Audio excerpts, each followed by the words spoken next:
কখনো কল্পনা, কখনো বাস্তবতা, কখনো ভৌতিক, কখনো আধিভৌতিক, কখনো প্রেম, নয়তো বিরহ, এবং সব শেষে বলা যায় সাহিত্যের সমুদ্রে ডুব দিয়ে নতুন প্রজন্মের লেখক লেখিকাদের অদ্ভুত সব সৃষ্টিকে আপনার সামনে তুলে ধরার জন্য হাজির হয়েছি আমরা, টিম।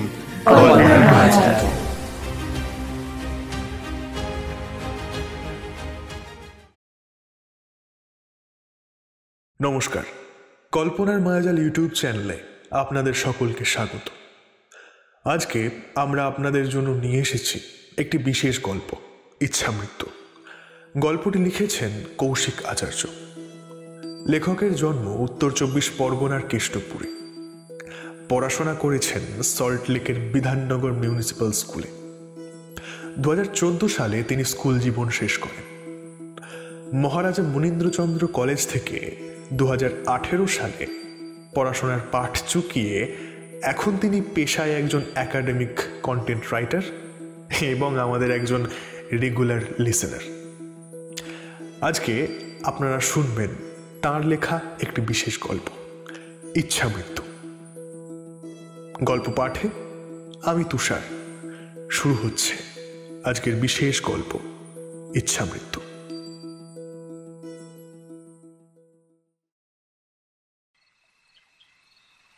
অনির্বাণ ল্যাপটপ থেকে চোখটা সরিয়ে চশমাটা খুলে রাখলো খাটের পাশে। ঘড়িতে রাত প্রায় 3:30। চারিদিক নিস্তব্ধ। শুধু মাঝে মাঝে কয়েকটা কুকুর তারস্বরে চিৎকার করে তাদের উপস্থিতি জানান দিচ্ছে। অনির্বাণ জানলার কাছে গিয়ে একটা সিগারেট ধরালো। রাস্তার এক কোণে পার্টির অফিসের দিকটায় বাসনপত্র ডাঁই করে রাখা আছে। আগের দিন রাত্রে যে মহোৎসবের আয়োজন করা হয়েছিল সেটার কিছু উচ্ছিষ্ট ডাস্টবিনে পড়ে রয়েছে। সামনের ফ্ল্যাটের চৌকিদারের ঘরে আলো জ্বলছে। অনির্বাণ সিগারেটের ছাইটা ছাইদানে ফেলে আবার এসে দাঁড়ালো জানলার সামনে। এটাই সেই মহেন্দ্রক্ষণ। গত 1 মাস ধরে এটা লক্ষ্য করছে অনির্বাণ। প্রতি রাতে 3:30 থেকে 4টের মধ্যে ব্যাপারটা ঘটে। অনির্বাণ ঘরের বাতিটা নিভিয়ে পর্দাটা সামান্য টেনে দিল যাতে সামনের ফ্ল্যাটটা দেখা যায়। তারপর চলল অপেক্ষা। কিছু মুহূর্ত পরেই উল্টো দিকের ফ্ল্যাটের 3 তলার ঘরে একটা মোমবাতির আলো জ্বলে উঠল।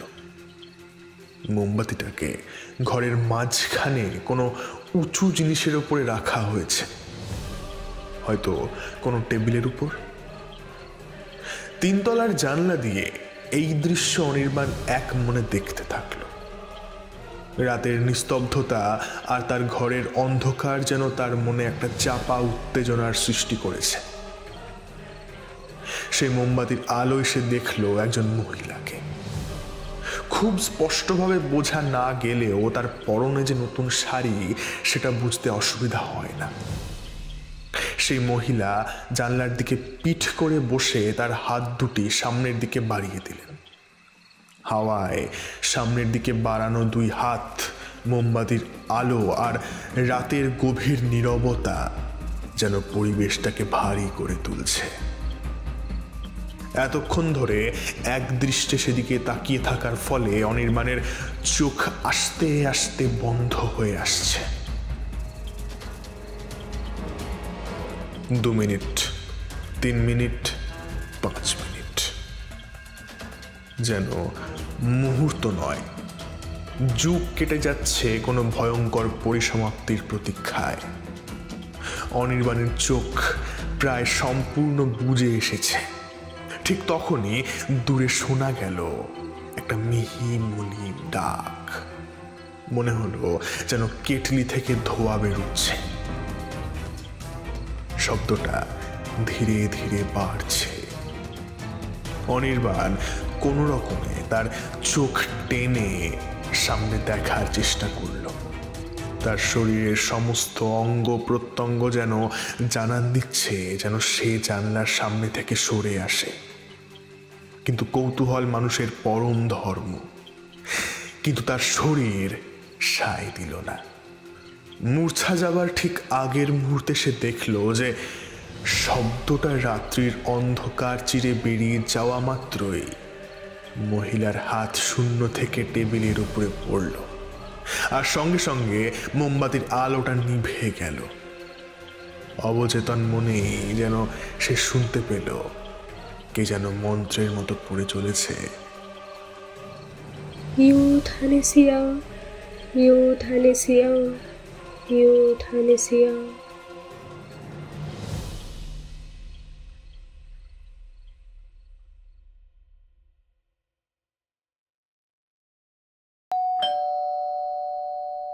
কলিং বেলের শব্দে ঘুমটা ভাঙল অনির্বাণের। কাজের মাসি বেশ কিছুক্ষণ ধরে সদর দরজার বেল বাজিয়ে চলেছে। অনির্বাণ জানলার নিচেই হেলান দিয়ে থেকেছে বাকিটা সময়। ঘুমের তীক্ষ্ণ পরত আর কিছুটা ভাঙতে সে দরজার দিকে অগ্রসর হলো। দাদাবাবু ঘুমাচ্ছিলেন? কাজের মাসি প্রশ্ন করল। অনির্বাণ দরজাটা খুলতে খুলতে বলল, তুমি যাবে নিয়ে যাওনি কাল? না না, কোথায়, কাল তাড়াতাড়ি বেরিয়ে গেলাম না। আপনাকে তো বললাম পিকুর শরীরটা ভালো নেই। ও, খেয়াল ছিল না। অনির্বাণ আর কথা বাড়ালো না। সদর দরজায় তালা দিয়ে সে নিজের ঘরে ফিরে এলো। ঘড়িতে প্রায় 6:30 বাজতে যায়। আধখোলা ল্যাপটপটা খুলে অনির্বাণ আগের দিনের লেখাটা খুলল। প্রথম পাতার পর আর লেখা হয়ে ওঠেনি। ল্যাপটপটা বন্ধ করে সে চশমাটা পরে নিয়ে আবার গিয়ে দাঁড়ালো জানলার সামনে। সকালের ব্যস্ততা ততক্ষণে শুরু হয়ে গেছে। রক্তিমবাবু সামনের ফ্ল্যাট থেকে বেরিয়ে বাজারের থলিটা বগল দাবা করে একবার উপরের দিকে তাকালেন। বাবা, তুমি এত সকালে? এ তো ভাবাই যায় না মশাই। Good morning. অনির্বাণের দিকে তাকিয়ে হাত নাড়লেন ভদ্রলোক। অনির্বাণ সম্ভাষণ জানিয়ে আবার উল্টো দিকের জানলার দিকে তাকালো। আগের দিন রাতের ঘটনার কোনো আঁচ এই মুহূর্তে পাওয়া প্রায় অসম্ভব বলে মনে হয় জানলার দিকে তাকালে। সকালবেলার শান্ত স্নিগ্ধ পরিবেশে এটা বিশ্বাস করা কঠিন যে কাল রাতের এই অদ্ভুতুরে ঘটনা দেখে অনির্বাণ মূর্ছা গিয়েছিল। সকালের আলোয় জানলাটাকে ভালো করে পরীক্ষা করতে লাগলো অনির্বাণ। বিশেষত্ব কিছুই নেই, শুধু জানলার একটা অংশে লোহার গ্রিল বসানো আছে, আর অন্য অংশে কিছুই নেই। পাল্লা ভেঙে গিয়েছে, সেটা আর মেরামত করানো হয়নি, তাই ঘরের ভেতরের সমস্ত গতিবিধি স্পষ্ট বোঝা যায়। একটা চড়ুই পাখি তার বাসা বেঁধেছে ঘরের এক কোণে। যদিও প্রথম দর্শনে সেটাকে দেখে পাখির বাসা মনে না হওয়াই স্বাভাবিক। ঘরের মাঝখানে কালকে দেখা সেই টেবিলটা পড়ে আছে। এত দূর থেকে মোমবাতির দাগ বোঝার কোনো উপায় নেই। ঘরের মধ্যে যেটুকু আলো প্রবেশ করছে তাতে এর চেয়ে ভালোভাবে দেখা অসম্ভব।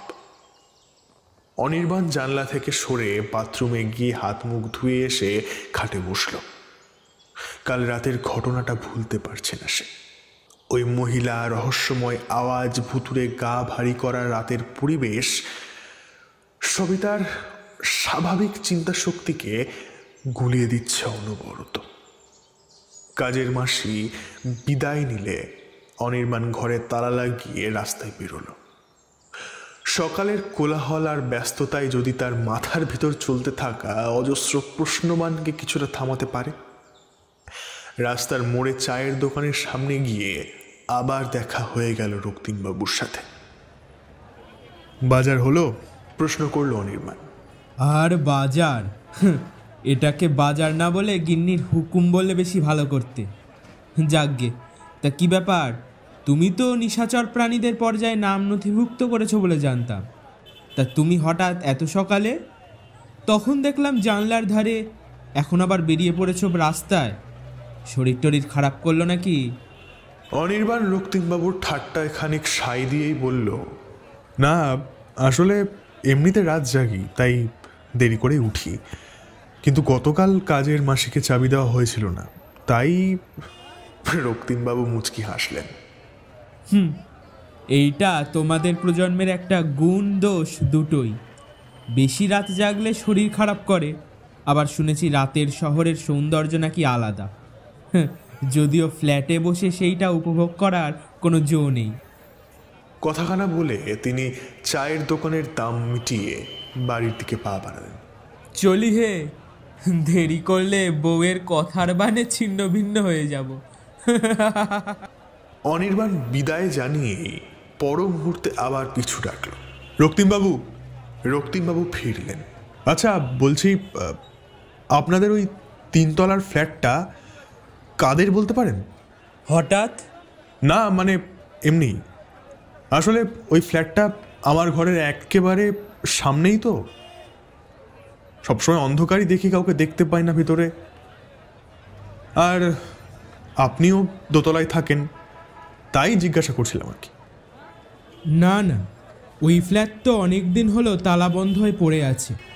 মালিকটা আগে আসতো ওর স্ত্রীর সাথে, কিন্তু তারাও তো এখন আর আসে না, একেবারে বেপাত্তা যাকে বলে। তুমি কি কাউকে দেখেছো নাকি? অনির্বাণ বিভ্রান্ত দৃষ্টিতে তাকালো রক্তিমবাবুর দিকে, কিন্তু পর মুহূর্তেই নিজেকে সামলে নিল। গতকাল রাতের ঘটনাটা আর উল্লেখ করল না। না না, আমি কিছু দেখিনি। আসলে জানলার পাল্লাটা ভাঙা, ঘরের ভিতরটা প্রায় দেখা যায়, ফাঁকাই থাকে, তাই মনে প্রশ্ন এসেছিল যে কে থাকে ওখানে। আচ্ছা আমি আসছি, একটু একটা বন্ধু বাড়ি যাব। এই বলে অনির্বাণ বিদায় নিয়ে রাস্তার উল্টো মুখে রওনা দিল। শুধু শুধু একজন মাঝবয়স্ক লোকের মনে সন্দেহ উদ্রেক করার কোনো প্রয়োজনীয়তা নেই, কিন্তু একটা প্রশ্ন মনের মধ্যে থেকেই যায়, কাল রাতের ঘটনাটা কি তাহলে সত্যি, নাকি নিছক স্বপ্নে দেখা কোনো অলীক কল্পনা? প্রমথর ফ্ল্যাটের নিচে এসে রেজিস্টারে সই করতে যাবে এমন সময় পিছন থেকে আওয়াজ এলো। শুনছেন? আপনি অনির্বাণ বাবু তো? অনির্বাণ পিছনে ফিরে দেখল এক বছর 30-এর ভদ্র মহিলা দাঁড়িয়ে রয়েছেন। পরনে শাড়ি, গায়ের রং ফর্সা, মাঝারি উচ্চতা, চেহারায় একটা ফ্যাকাশে ভাব রয়েছে। চোখ দুটো যেন তার চেহারার সাথে নিজেদের মেলাবার চেষ্টা করে চলেছে নিরন্তর। কিন্তু সবচেয়ে আশ্চর্যের বিষয় হলো মহিলার চুল। ছোটবেলায় একবার আঁকা প্রতিযোগিতায় নাম লিখিয়ে মায়ের উপর রাগ করে এবড়ো খেবড়ো পাহাড় আর নদী এঁকে এসেছিল অনির্বাণ। মায়ের কাছে বকাও খেয়েছিল এর জন্যে। মহিলার চুল দেখে সেই ছবিটার কথাই মনে পড়ল অনির্বাণের। সাদা কালো মেশানো চুল যেন তার বয়সের সাথে বড্ড বেমানান। অনির্বাণ উত্তর দিল, হ্যাঁ, কিন্তু আমি তো আপনাকে ঠিক। আপনার অবশ্য আমাকে না চেনারই কথা। আমি কিছুদিন হলো আপনাদের সামনের ফ্ল্যাটে এসেছি, 1 সপ্তাহ হয়নি। ওহ আচ্ছা, কোন ফ্লোরে? 3 তলায়। আগে ছিলাম নৈহাটির ওখানে, এখন এখানে চলে এসেছি। আপনাদের পাড়ার পরিবেশটা বেশ ভালো। হ্যাঁ তা ভালো। এখানে কোনো চেনা পরিচিত আছে কেউ নাকি? মানুষ যেখানে, আমার চেনা পরিচিতি সেখানেই অনির্বাণ বাবু। এই উত্তরটা শুনে অনির্বাণ একটু থমকে গেল। সচরাচর এই প্রশ্নের উত্তর এমন হয় না। অনির্বাণ আর কিছু জিজ্ঞাসা করল না। ভদ্রমহিলা এবার তার কাঁধের ব্যাগ থেকে একটা ছোট পার্স বার করলেন। সেটার মধ্যে থেকে একটা ভিজিটিং কার্ড বার করে অনির্বাণের হাতে ধরিয়ে দিয়ে বললেন, এইটা রাখুন, আমার একটা কোম্পানি আছে। আজকে বেশি সময় নেই, নইলে আরও একটু কথা বলা যেত। আসি কেমন? অনির্বাণের উত্তরের অপেক্ষা না করেই ভদ্রমহিলা গেট থেকে বেরিয়ে রাস্তার বাইরে উধাও হয়ে গেলেন। অনির্বাণ কার্ডটা এক ঝলক দেখে পকেটে পুরে নিল। তারপরে রেজিস্টারে নিজের নাম লিখে ফ্ল্যাটের দোতলায় চলে গেল। প্রমথ আর সঞ্চারী এই ফ্ল্যাটে থাকে। তাদের লিভ ইন রিলেশনের এটা 4র্থ বছর চলছে। সঞ্চারী সোফায় বসে সিগারেটে একটা টান দিয়ে অনির্বাণের দিকে তাকিয়ে বলল, তুই আবার মনমরা হয়ে বসে রয়েছিস? মুখ দেখে তো মনে হচ্ছে কালকে বাজেটের স্পিচটা তোকেই দিতে হবে। কি হয়েছেটা কি? অনির্বাণ সঞ্চারীর হাতে সিগারেটটার দিকে একদৃষ্টে চেয়ে বলল, কাল রাতে একটা শিহরণ জাগানো কাণ্ড ঘটেছে, তাই তো? ঘরে ঢুকে প্রমথ অনির্বাণকে মাঝখানে থামিয়ে দিয়ে বলল কথাখানা। Well, that's not a surprise. ওর সাথে সারাক্ষণ এরকম কিছু না কিছু হয়েই যাচ্ছে। তুই না এবার একটা প্রেম টেম কর, অন্তত আমাকে দেখে কিছু শেখ। একটা রিলেশনশিপ কত সুন্দর দায়িত্বের সাথে সামলাচ্ছি। থাক শোনা, নিজের ভাঙা ঢোল আর সেলাই করতে হবে না। কি বলছিস? আমি অ্যাজ আ বয়ফ্রেন্ড এখন তোকে প্রতিদিন সারপ্রাইজ দিই। 4 বছর ধরে আমাদের সম্পর্ক যে টিকে আছে সেটাই ওর কাছে অনেক বড় সারপ্রাইজ। যদিও credit goes to me. Anirban এবার সিগারেটটা ধরিয়ে বলল, তোরা থামবি? এটা একটা সিরিয়াস বিষয়। কাল রাতের ঘটনাটা মন থেকে ঝেড়ে ফেলতে পারছি না। এগুলো আমার সাথেই কেন হয় কি জানে? তোদের ওই সৈকতদের বাড়ির ঘটনাটা মনে নেই? ওটা নিয়ে লিখছিলাম কাল রাতে, তার মধ্যেই এত কাণ্ড। সঞ্চারী সিগারেটের ছাইটা ফেলে বলল, হ্যাঁ মনে আছে, তুই আগে থেকেই বলে দিয়েছিলি। যদিও আমাদের প্রমথ নামের বীরপুরুষ তো ভয়েই একসা হয়ে গেছিল। যাকগে, তুই বল কালকে কি হয়েছে? অনির্বাণ গতকাল রাতের পুরো ঘটনাটা শোনাল। সব শুনে সঞ্চারী আর প্রমথ দুজনেই একটু থ মেরে রইল। এরকম কোনো ঘটনা তারা আগে খুব একটা শোনেনি, দেখেও নেই। সঞ্চারী খানিক বাদে তাকালো অনির্বাণের দিকে। তুই এক কাজ করতে পারিস, আমাদের শিবু মামার কাছে যেতে পারিস।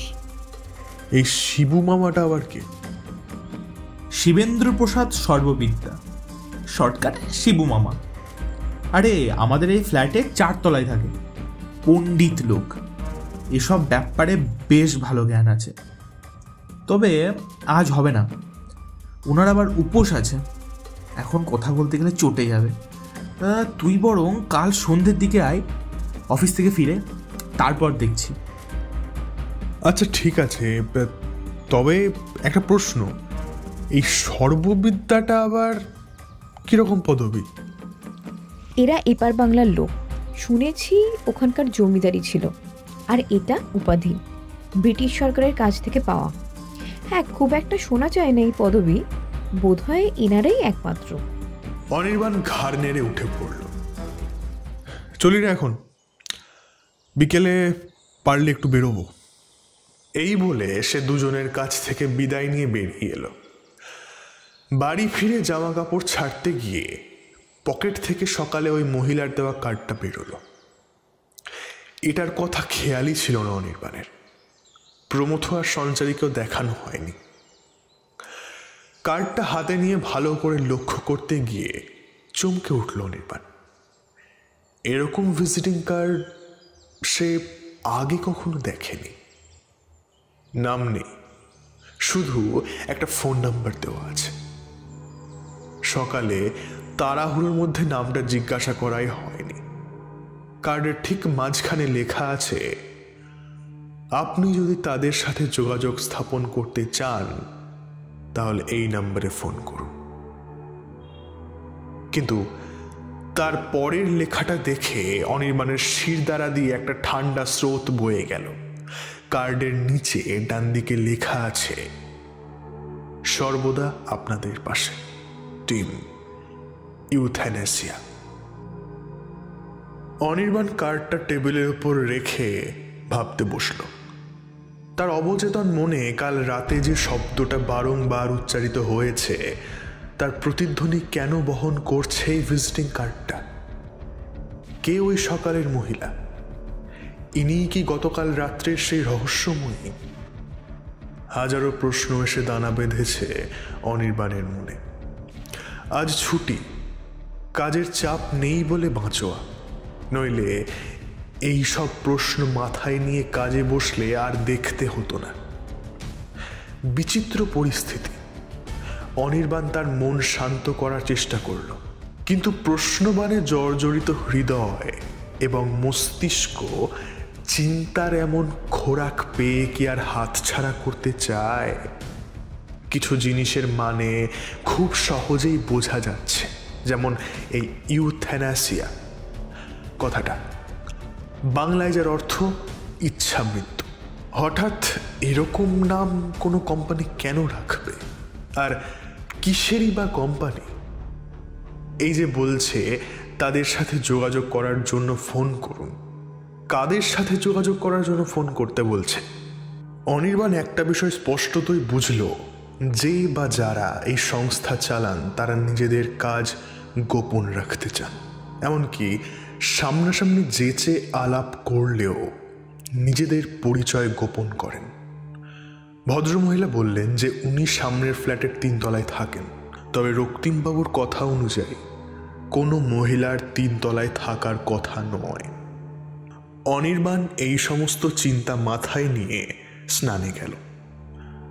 দুপুরের খাবার খেয়ে বিকাল যখন প্রায় শেষ হব তখন সে আর থাকতে পারল না। এই বিষয়ে যদি কেউ সাহায্য করতে পারেন তাহলে সেটা শিবেন্দ্রবাবু। অনির্বাণ প্রমথকে ফোন করে বলল যে সে আজই শিবুবাবুর সাথে দেখা করতে চায়, যদি তিনি রাজি হন তবে। কিছুক্ষণ বাদে প্রমথর ফোন এলো অনির্বাণের কাছে। হ্যালো। হ্যাঁ বল, রাজি করতে পারলি? তোর নামে কোনো জাদু মন্ত্র আছে নাকি রে? কেন? না মানে উনি প্রথমে মানছিলেন না, বলছিলেন আজ কি করে হবে, আজ তো আমার উপোস, এরকম এরকম। তারপর তোর নাম বলতেই হঠাৎ রাজি হয়ে গেলেন। তার কারণ? সে বিচিত্র কারণ বলেছেন। বললেন থিয়েটারে নাকি ওনার এক পছন্দের অভিনেতা আছে, তার নামও অনির্বাণ, তাই তোকে দেখতে চাইলেন। নইলে তো রাজিই হচ্ছিলেন না। যাই হোক, তুই চলে আয় 1 ঘন্টার মধ্যে। দেখ আমি আর যেতে পারবো না, যার প্রয়োজন শুধু সেই যেতে পারে, সাঙ্গপাঙ্গ নট অ্যালাউড, বুঝলি কি না? চল রাখছি। 1 ঘন্টা পরে অনির্বাণ আবার এলো প্রমথদের ফ্ল্যাটে। প্রমথ শিবেন্দ্রবাবুর ফ্ল্যাটটা দেখিয়ে দিল, কিন্তু ভিতরে প্রবেশ করল না। ভিতরে প্রবেশ করে একেবারে বোম মেরে গেল। অনির্বাণ একা ভিতরে প্রবেশ করে একদম থ মেরে গেল। ঘর জুড়ে শুধু বই আর কাগজপত্র, এমনকি দাড়ি কামানোর আয়নার উপরেও একতারা কাগজ। এক কোণে একটা সিনেমার পোস্টার, যদিও তাতে সিনেমা সম্পর্কে কিছুই বোঝা যাচ্ছে না। অভিনেতাকে সামান্য চেনা চেনা লাগছে, কিন্তু কোথায় দেখেছে মনে করতে পারল না অনির্বাণ। সোফা ছেড়ে উঠে গিয়ে পোস্টারটার কাছে দাঁড়ালো অনির্বাণ। পোস্টারটা বাঁধানো, সেটাকে হাতে নিয়ে দেখতে যাবে এমন সময় পিছন থেকে ডাক পড়ল, ওটা রেখে দিন রক্তিমবাবু, অনেক কষ্টে এনেছি। এখানে এসব জিনিস আনা যে কি অসাধ্যকর তা তো আর আপনি বুঝবেন না। অনির্বাণ তৎক্ষণাৎ পোস্টারটা রেখে পিছনে ফিরে দেখলো একজন লোক দাঁড়িয়ে রয়েছে। মুখে লম্বা লম্বা দাড়ি, বড় বড় চুলগুলো খোঁপার মতো করে বাঁধা, চোখে চশমা, পরনে একটা সুতির পাঞ্জাবি। অনির্বাণ মনে মনে ভাবল, এটাই তাহলে শিবেন্দ্রবাবু। বাড়িতে চা আছে কিন্তু চিনিটা নেই, আপনি চিনি ছাড়া চা খান? না না, আমার ওসব কিছু লাগবে না। তাও ভালো, তা শুনি আপনার কি বক্তব্য শুনি। অনির্বাণ তার সাথে ঘটা সমস্ত ঘটনা খুলে বলল। শিবেন্দ্রবাবু মন দিয়ে শুনলেন, কিন্তু কোনো উত্তর দিলেন না। প্রায় আধ ঘন্টা চুপ করে থাকার পর যখন অনির্বাণের ধৈর্যের বাঁধ প্রায় ভেঙে যাওয়ার মতো অবস্থা, তখন তার আধ বোঝা চোখ খুলে শিবেন্দ্রবাবু বললেন, ইচ্ছা মৃত্যু, অর্থাৎ নিজের মৃত্যুকে বরণ করে নেবার সুযোগ নিজেই নির্ধারণ করতে পারা। মহাভারতে মহামহিম ভীষ্ম পিতামহ পেরেছিলেন, কিন্তু বেশিরভাগ প্রাণীরই জীবন মৃত্যু নির্ধারণ করেন ঈশ্বর স্বয়ং। জন্ম এবং মৃত্যু একই সুতোয় বাঁধা দুটো চলমান শক্তি, পাশাপাশি তাদের অবস্থান এক ভিন্ন, উভয়ের কোনো অস্তিত্ব নেই এ জগতে। শ্রীমদ্ ভগবদ্গীতার সংখ্যাযোগের মূল শিক্ষা, যতক্ষণ না পর্যন্ত আত্মা পরমাত্মার অংশে মিলিত হচ্ছে ততক্ষণ আত্মাকে বারবার জন্ম নিতে ও মরতে হবে। কাল রাতের ঘটনা হয়তো এই মহাশক্তিকে প্রাপ্ত করারই একটা প্রয়াস। এই যে কোম্পানির নাম বললেন, তারাও এর সাথে যুক্ত থাকতে পারে, যদিও নিশ্চিন্তভাবে কোনো কিছুই বলা সম্ভব নয়। আপনি একটা কাজ করতে পারেন, আজ রাতে 3 তলার ওই ফ্ল্যাটে গিয়ে দেখতে পারেন সেখানে কি হচ্ছে। আপনার জোয়ান বয়স, আমিও যেতুম আপনার সঙ্গে, কিন্তু আমার একটা জরুরি কাজ আছে। আপনি এসবে বিশ্বাস করেন? কেন, আপনি বুঝি বিশ্বাস করেন না? শুনুন মশাই, আপনি কি বিশ্বাস করেন বা আমি কি বিশ্বাস করি তাতে এই বিশ্ব সংসারের কিছুই যায় আসে না। আমার কাজ আমি করে দিয়েছি, এবার সেই উপদেশ আপনি নেবেন কিনা সেটা আপনার ব্যাপার। কিন্তু আমি কিভাবে যাব ওই ফ্ল্যাটে? দারোয়ান আছে, একটা বাইরের লোক ফ্ল্যাটের মধ্যে ঢুকছে, তাও আবার রাত 3টে সাড়ে 3টের সময়। চিন্তা নেই, এমনিতেও এখানকার দারোয়ানগুলোর নাক ডাকিয়ে ঘুমানো ছাড়া আর কোনো কাজ নেই। আর স্টোর রুম আছে তো, এখন যান, কারোর সাথে দেখা করার অছিলায়। ওই ফ্ল্যাটে পরিচিত কেউ নেই আপনার? হ্যাঁ তা আছে, কিন্তু ব্যাস, তাহলে আর চিন্তা কি, লেগে পড়ুন। আপনার যাত্রা শুভ হোক। কিন্তু আমার কাল অফিস আছে, আমি এরকম রাত বিরেতে অফিসারে বেরোলে। চিন্তা নেই, আর এমনিতেও আপনি কাল অফিসে যেতে পারবেন না। মানে? কিছু না, আপনি এখন আসুন। শিবেন্দ্রবাবুর এই কথাটা ঠিক বুঝতে পারল না অনির্বাণ। বিদায় জানিয়ে বাড়ি ফিরল সে। শুধু শুধু এই ঝুঁকি নেবার কোনো কারণ আছে কি? কিন্তু মানুষ যুক্তির দাস নয় কখনোই। তাড়াতাড়ি খাওয়া দাওয়া সেরে রক্তিমবাবুর সাথে দেখা করার অছিলায় এসে ঢুকে পড়ে ফ্ল্যাটে। এত রাতে দেখা করতে চাওয়ার জন্য দারোয়ানের কড়া দৃষ্টির সামনে পড়তে হলো ঠিকই, কিন্তু অনির্বাণ সেটাকে খুব একটা গ্রাহ্য করল না। স্টোর রুমের পাশে একটা ছোট্ট প্যাসেজ আছে, সেখানে খুব একটা কেউ আসে না। এটা এখানকার সব ফ্ল্যাটেই আছে, তাই সেটার সুযোগ নিতে অসুবিধা হলো না। কিন্তু সমস্যা একটাই, ফ্ল্যাটে নিশ্চয়ই তালা দেওয়া থাকবে, সে ঢুকবে কিভাবে? দীর্ঘ অপেক্ষা চলতে থাকলো। রাত প্রায় 3টে নাগাদ সে আস্তে আস্তে 3 তলার ফ্ল্যাটের সামনে উপস্থিত হলো। অনির্বাণ স্তম্ভিত হয়ে দেখল ফ্ল্যাটে তালা লাগানো আছে ঠিকই, কিন্তু সে তালা কোনো কাজের নয়। অতীব সন্তর্পণে সে ফ্ল্যাটের দরজা খুলে ভেতরে ঢুকল। পাঁকের মতো অন্ধকার। ছোট্ট একটা টর্চ জ্বালিয়ে সে ঘরের মধ্যে ফেলল। এই ঘরটা অপেক্ষাকৃত খালি, সামনে একটা দরজা দেখা যাচ্ছে। সেটা পেরিয়েই সেই ঘর যেখানে টেবিলের ওপর সেই রহস্যময় মহিলাকে গতকাল রাত্রে দেখেছে অনির্বাণ। ঘরের আশেপাশে সেরকম কোনো আসবাবপত্র নেই। ঘরের উপরে একটা লাইট বাল্ব আছে, কিন্তু সেটা জ্বলছে না।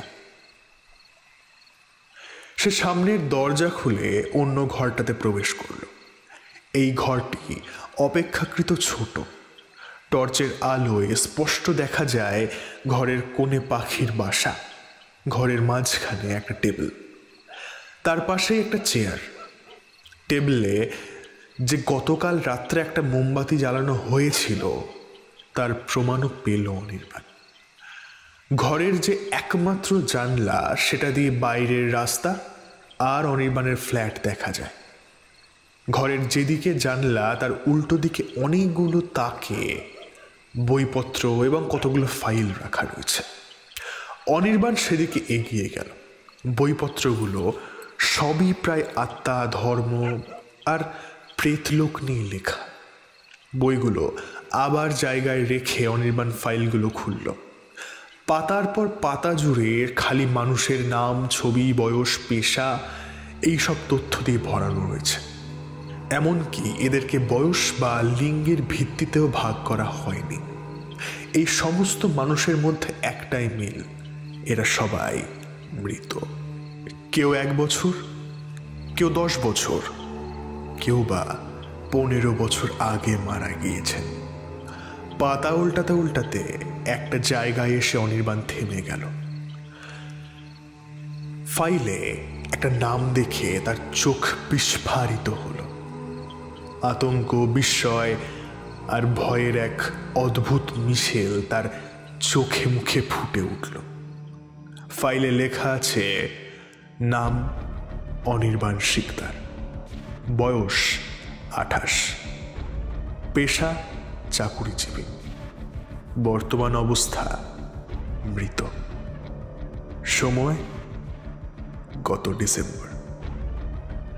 অনির্বাণের হাত পা শরীর অবশ হয়ে আসতে শুরু করেছে। তার চোখের দৃষ্টি যেন ঝাপসা হয়ে আসছে। এটা কিভাবে সম্ভব? সে কিভাবে মৃত হতে পারে? এমন সময় পিছন থেকে একটা শান্ত কণ্ঠে আওয়াজ এলো। কি সম্ভব আর কি সম্ভব নয় সেটা আপনার হাতে তো নেই অনির্বাণ বাবু। অনির্বাণের হাত থেকে টর্চ আর ফাইলটা পড়ে গেল। বাইরে রাস্তার ক্ষীণ আলো প্রবেশ করছে জানলা দিয়ে।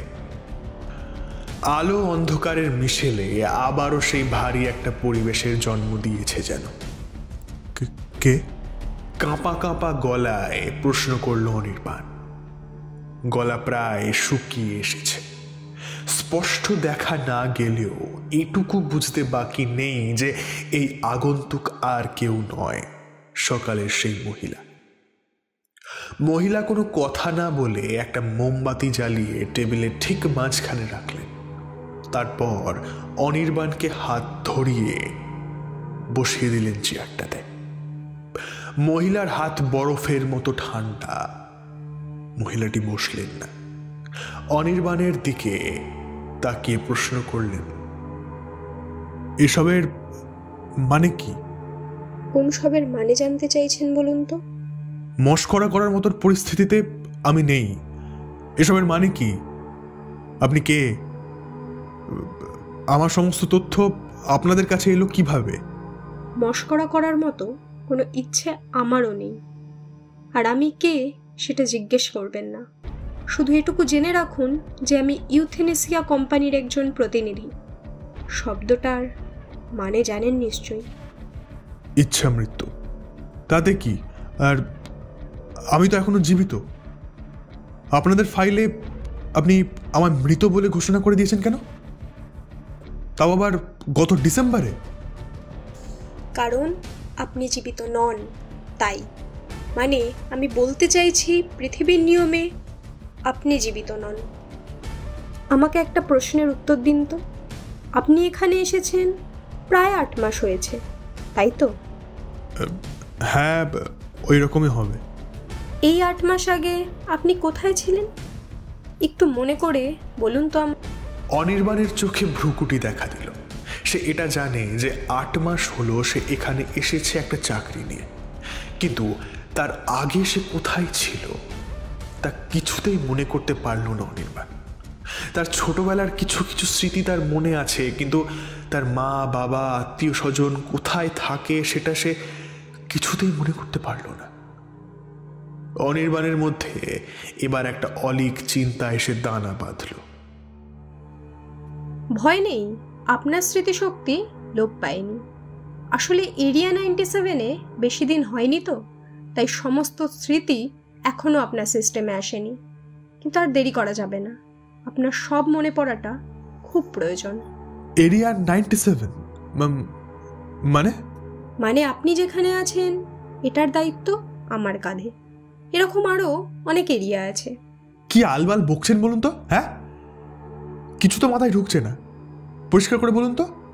নিশ্চয়ই আপনি এখন পৃথিবীতে নয়, প্রেতলোকে আছেন।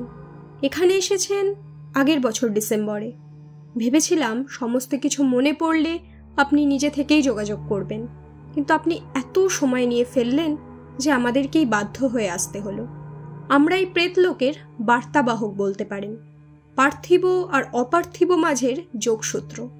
আমাদের কাজ মৃত মানুষদের এখানে স্থান দেওয়া, যাতে পরের জন্মের আগে তারা তাদের সমস্ত দোষ গুণ সব স্বীকার করে পুনরায় জন্ম নিতে পারে। আত্মার শুদ্ধিকরণ আমাদের মূল লক্ষ্য, যাতে তারা পরমাত্মার সাথে মিলিত হতে পারে। গীতার সাংখ্যযোগে যেমন আছে। বাহ, একদম ঠিক বলেছেন।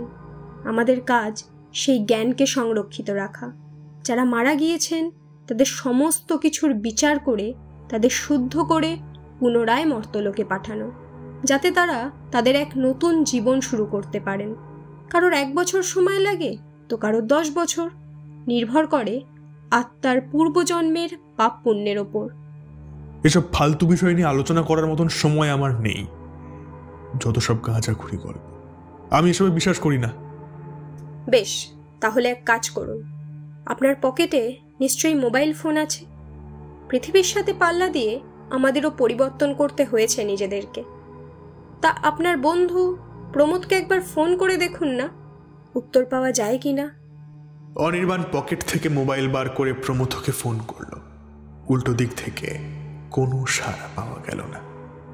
সে সঞ্চারীকেও ফোন করল, কিন্তু সেখানেও কোনো সাড়া পাওয়া গেল না। অনির্বাণ এবার ঝাঁঝালো কণ্ঠে বলে উঠল, কি করেছেন আমার বন্ধুদের সাথে? বলুন, কি করেছেন? আমরা কিছুই করিনি অনির্বাণ বাবু, আপনি করেছিলেন। আপনার বেপরোয়া সিদ্ধান্তের ফল ভোগ করেছিল ওরা। আমরা তো ওদের মর্তে পুনর্বাসনের ব্যবস্থা করেছি মাত্র। মানে? আপনার এখনো মনে পড়ছে না? দাঁড়ান, এবার মনে পড়বে নিশ্চয়ই। ভদ্রমহিলা তার হাত দুটো ওপরের দিকে তুললেন। সঙ্গে সঙ্গে দূরে একটা মিহি শিশির মতো শব্দ শোনা গেল। অনির্বাণের মাথা ধরে গিয়েছে। চোখ দুটোকে যেন কেউ প্রচণ্ড বাহুবলে নিচের দিকে নামিয়ে দিতে চাইছে, কিন্তু তার মধ্যেই সে দেখতে পেল সিনেমার চিত্রের মতো দৃশ্য। ফাঁকা অন্ধকার একটা রাস্তা, একটা গাড়ি তুমুল গতিতে চালিয়ে নিয়ে চলেছে সে। পিছনে বসে রয়েছে সঞ্চারী আর প্রমোদ। সামনে একটা ট্রাক, তার তীব্র আলো ফেলল চালক অনির্বাণের উপরে। মদ্যপ অনির্বাণ টাল সামলাতে না পেরে গাড়ির নিয়ন্ত্রণ হারায়। তারপর হয় এক প্রচণ্ড বিস্ফোরণ। এক নিমেষে 3টে তাজা প্রাণ শেষ হয়ে যায়। অনির্বাণ চিৎকার করে চোখ মেলে তাকায়। এবার মনে পড়েছে? আমি হ্যাঁ, আপনি। আপনার এই চূড়ান্ত বেপরোয়া ভাবের জন্য আরও 2 জন প্রাণ হারিয়েছে। আপনাকে নিয়ে মোট 3 জন। শুধু আপনারা 3 জন প্রাণ হারিয়েছেন তা কিন্তু নয়, আপনি আরও 2 জনের প্রাণ নেননি ঠিকই, তবে ভবিষ্যৎ পরোক্ষভাবে নষ্ট করেছেন। অনির্বাণ একটু ভাবে, তারপর বলে, 2 জন? না না, একজনের ভবিষ্যৎ আমি নষ্ট করেছি। আমি অর্পিতা, ও সেদিন যায়নি আমাদের সাথে। বলেছিল শরীরটা খারাপ করছে। আমি ছাড়া আর তার কেউ ছিল না, তাই তার ভবিষ্যৎ আমি নষ্ট করেছি নিঃসন্দেহে। কিন্তু আপনি বলেন 2 জনের ভবিষ্যৎ নষ্ট করেছি আমি। অর্পিতা ছাড়া আর কে? অর্পিতা অন্তঃসত্ত্বা ছিল অনির্বাণ বাবু। আপনার সন্তান ছিল তার গর্ভে। অনির্বাণ এবার আর নিজেকে সামলাতে পারল না। রাগে, দুঃখে, হতাশায় এসে পাগলের মতন হয়ে উঠল। আমায় মৃত্যু দিন। আমি বাঁচতে চাই না, আমায় প্লিজ। কথাটি বলে সে অঝরে কেঁদে উঠল। আপনার মৃত্যু অলরেডি হয়ে গিয়েছে অনির্বাণ বাবু। আমাদের কাজ ছিল আপনার এই পূর্বজন্মের অপরাধকে মনে করিয়ে আপনার আত্মাকে প্রায়শ্চিত্তের সুযোগ দেওয়া। সেই সুযোগ আপনি পাবেন অবশ্য। কিভাবে পাবো বলে দিন। মহিলা কোনো কথা বললেন না, শুধু পিছনের দিকে তাকালেন। ঘরের মধ্যে প্রবেশ করলেন শিবেন্দ্র প্রসাদ সর্ববিদ্যা। অনির্বাণ আবারও চমকে উঠল। আর কত চমক বাকি রয়েছে। আপনি? শিবেন্দ্র প্রসাদ সর্ববিদ্যা মুচকি হেসে বললেন, আপনার জীবন ঘেটে ঘুটে দেখলাম অনির্বাণ বাবু। যতদূর বুঝলাম আপনার মুক্তি ঘটানো যাবে। জন্ম এবং মৃত্যু এই দুয়ের মাঝে আমরা বিচরণ করি। আপনাকে মুক্তি দেবার দায়িত্ব আমার। আপনি প্রস্তুত তো? অনির্বাণ একটু সময় নেয়, তারপর বলে, হ্যাঁ, আপনি আর মুক্তি দিন। অনির্বাণ হাত জড়ো করে সামনের দিকে ঝুঁকে পড়ল। একটা তীব্র আলো তার দিকে ধেয়ে এলো, আর সাথে সাথে একটা মহিলার চিৎকার। তারপর সব চুপ।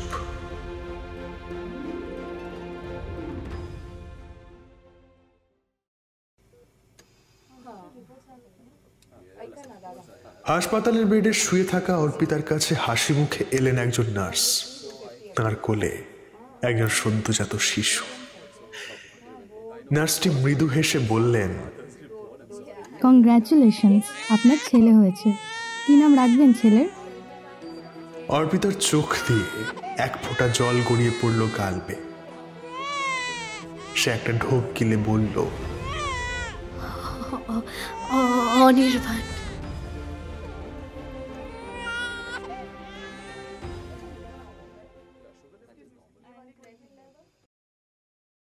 এতক্ষণ আপনারা শুনছিলেন কৌশিক আচার্যর লেখা বিশেষ গল্প ইচ্ছামৃত্যু। গল্প পাঠে ছিলাম আমি তুষার, এবং আমার সঙ্গে ছিল অনন্যা, অর্পণ, কৌস্তব, সোহম, সুমেধা, বান্টি এবং Ankita. Video editing, sound design এবং পোস্টার ডিজাইন করেছে অর্ঘ্য। তাহলে কীরকম লাগলো আমাদের আজকের গল্প কমেন্ট করে জানান। আর হ্যাঁ, চ্যানেলে নতুন হলে চ্যানেলটি সাবস্ক্রাইব করে বেল আইকনটি প্রেস করতে ভুলবেন না। যাই হোক, দেখা হচ্ছে আগামী সপ্তাহে নতুন গল্পের সঙ্গে। ততদিন সকলে ভালো থাকুন, সুস্থ থাকুন এবং গল্প শুনতে থাকুন। শুভরাত্রি।